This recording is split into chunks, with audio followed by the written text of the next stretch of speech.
Assalamualaikum warahmatullahi wabarakatuh. Kami dari kelompok 8 akan mempresentasikan hasil analisis kami yang berjudul Analisis PT Bank Bisnis Internasional Tbk dan PT Bank Mandiri Persero Tbk. Anggota kelompok kami terdiri dari Zulfatul Afifah, Nawawi, dan Desi Radautul Jannah. Tujuan dari presentasi ini adalah untuk membandingkan dua institusi perbankan dari sisi rasio keuangan, terutama debt to asset ratio atau DAR dan debt to equity ratio atau DER, sebagai indikator struktur pendanaan dan manajemen risiko keuangan.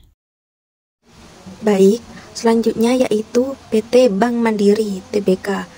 Bank ini berdiri pada tahun 1998 sebagai hasil penggabungan 4 bank pemerintah pasca krisis ekonomi 1997 sampai 1998. Sebagai BUMN, Bank Mandiri berperan strategis dalam pembangunan ekonomi nasional.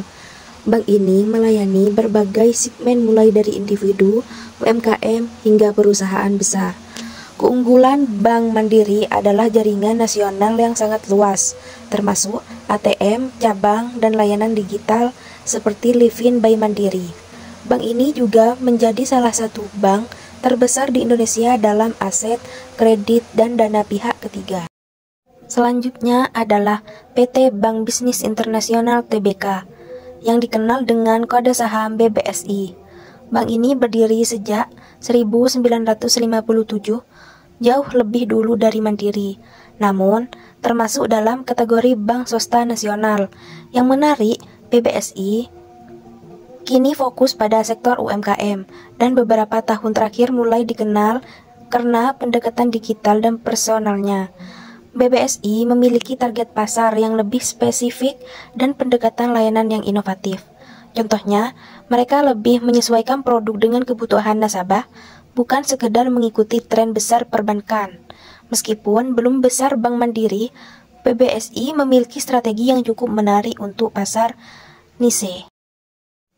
Untuk memahami perbandingan keduanya, kita perlu tahu dulu apa itu DAR dan DER.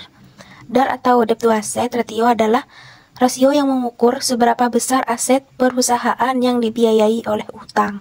Rumusnya adalah total liabilitas dibagi total aset. Jika rasio ini tinggi, berarti perusahaan lebih bergantung pada utang. Sementara DER atau debt to equity ratio membandingkan total utang dengan total ekuitas atau modal sendiri. Semakin tinggi DER, semakin besar proporsi utang terhadap modal perusahaan. Hal ini bisa mengindikasikan risiko finansial yang tinggi, namun juga bisa mencerminkan keberanian untuk ekspansi jika dikelola dengan baik. Baik, selanjutnya kita akan membahas analisis rasio keuangan PT Bank Bisnis Internasional Tbk yang merupakan bank swasta nasional berskala kecil hingga menengah. Pada tahun 2021, total aset sekitar 1,7 miliar, total liabilitas sekitar 1,3 miliar, total ekuitas sekitar 222 juta. Dan untuk DAR-nya, sesuai dengan rumus yang sudah dijelaskan tadi, hasilnya 76,9% dan untuk DER-nya hasilnya 597,4%. Pada tahun 2022, total aset sekitar 1,99 miliar, total liabilitas sekitar 1,54 miliar, total ekuitas sekitar 252 juta, dan untuk DAR-nya hasilnya 77,5%. Dan untuk DER-nya hasilnya 612,3%. Dan pada tahun 2023, total aset sekitar 2,17 miliar, total liabilitas sekitar 1,66 miliar, dan total ekuitas sekitar 287 juta. Dan untuk DAR-nya hasilnya 76,4%, dan untuk DER-nya hasilnya 577,5%. Jadi BBSI di sini memiliki skala kecil namun struktur keuangannya sangat agresif, terbukti dari rasio DER yang sangat tinggi. Artinya bank ini menggunakan utang 5 hingga 6 kali lipat dari modal sendiri. Baik, selanjutnya yaitu perbandingan DAR dan DER pada PT Bank Bisnis Internasional atau BBSI. Selama tahun 2021 hingga 2023, BBSI di sini menunjukkan struktur keuangan yang sangat bergantung pada utang. Pada tahun 2021, rasio DAR-nya sebesar 76,9, artinya hampir 77% aset dibiayai oleh utang, sedangkan DAR-nya mencapai 597,4%, yang berarti utangnya hampir 6 kali lebih besar dari modal sendiri.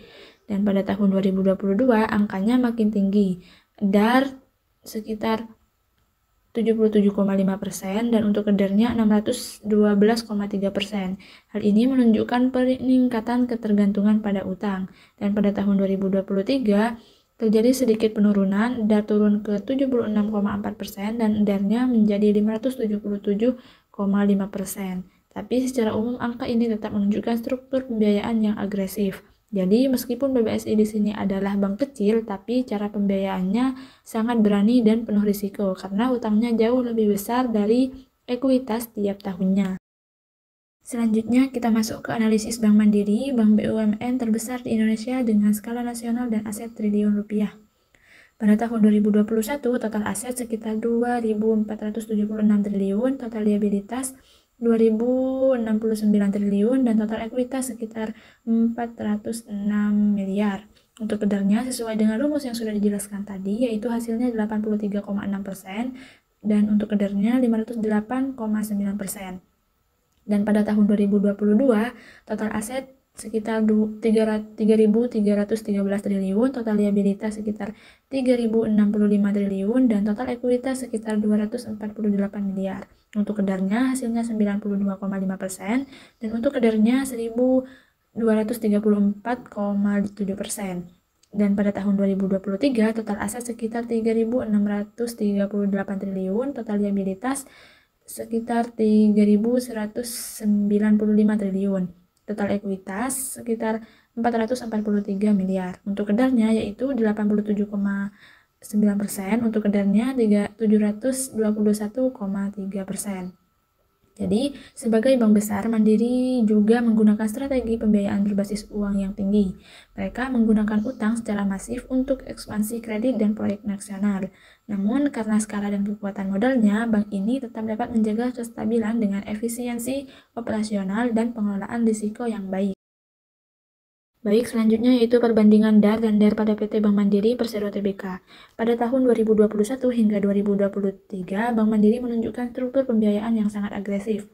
Pada tahun 2021, rasio DAR-nya sebesar 83,6%, artinya sebagian besar aset dibiayai oleh utang, sedangkan DAR-nya mencapai 508,9%, yang berarti utangnya 5 kali lebih besar dari modal sendiri.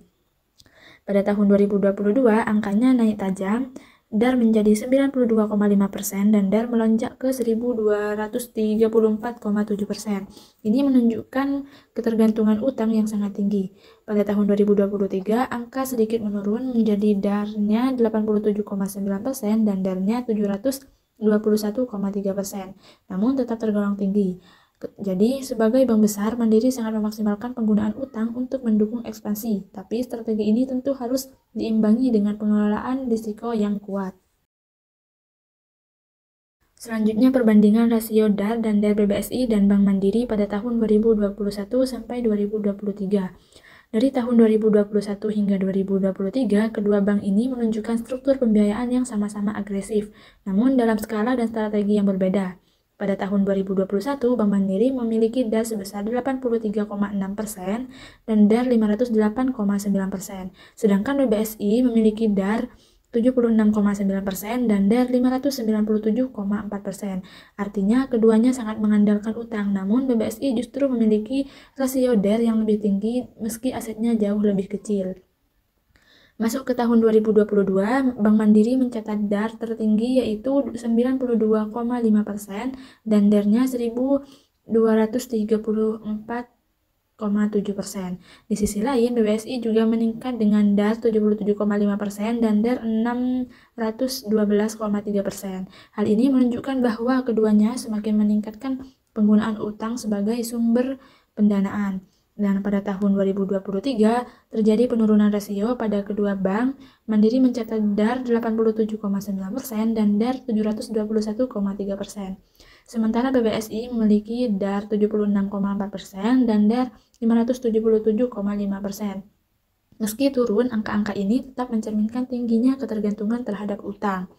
Jadi, Kesimpulannya, Bank Mandiri di sini memiliki aset besar dan menggunakan utang dalam skala triliunan untuk ekspansi nasional, sedangkan BBSI meskipun bank kecil juga menggunakan strategi utang yang berani, terlihat dari debt yang secara konsisten tinggi. Jadi keduanya sama-sama agresif tapi dengan tingkat risiko dan kapasitas yang berbeda. Jadi kesimpulannya, berdasarkan analisis dari data keuangan 2021 hingga 2023, kami menyimpulkan bahwa Bank Mandiri lebih mengandalkan utang dalam membiayai operasional dan pertumbuhannya. Ini tuh memberikan keuntungan dalam skala besar, tapi dengan risiko yang juga lebih tinggi. Sementara itu, BBSI itu lebih stabil dan hati-hati dalam pengelolaan keuangannya. Mereka mengandalkan ekuitas dan menjaga struktur modal yang lebih aman. Nah, kedua strategi ini tuh bisa berhasil tergantung pada kondisi pasar, manajemen risiko, dan kemampuan perusahaan untuk menyeimbangkan pertumbuhan dan stabilitas. Sekian video presentasi dari kelompok kami. Terima kasih sudah menyimak sampai akhir. Semoga apa yang kami sampaikan bisa bermanfaat dan mudah dipahami.